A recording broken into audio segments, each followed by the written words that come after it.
Will be a new state senator right here in Indiana, and it comes after the state Republicans held a caucus to fill the vacancy in the 38th district, a step that they needed to take after John Ford's resignation, which was announced in September. The two candidates that were vying for the seat were John Waterman and Greg Goode, and it was Goode who was elected after today's meeting.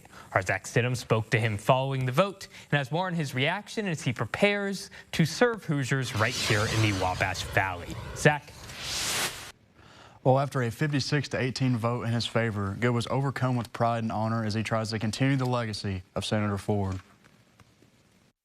Saturday, the Northview High School auditorium was filled with eligible voters to try and fill the vacancy of Senator John Ford. After both John Waterman and Greg Goode gave heartfelt speeches about how they would run things, Greg Goode was victorious. This number was taken from secret ballots filled out by the 74 caucus members. Ann Hathaway is the Indiana State Chairwoman, and she says that a caucus like this is a prime example of a working democracy. An indication of our democracy.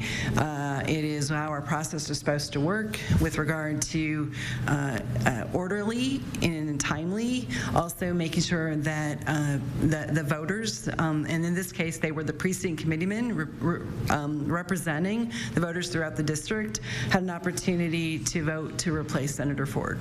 Goode has an esteemed resume as he worked for years as the Executive Director of Government Relations and University Communications at ISU. He acted as a liaison between ISU and the Indiana General Assembly.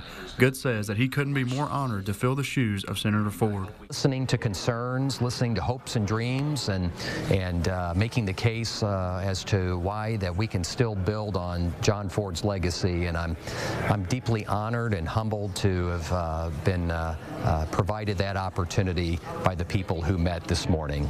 As this new chapter begins for Goode, he wants everyone to know what his goals are for this time in office. I want to be the individual who can carry forth the policy priorities of Senator Ford, as well as an individual who will be known for working with all people for the betterment of this part of the state and the state of Indiana.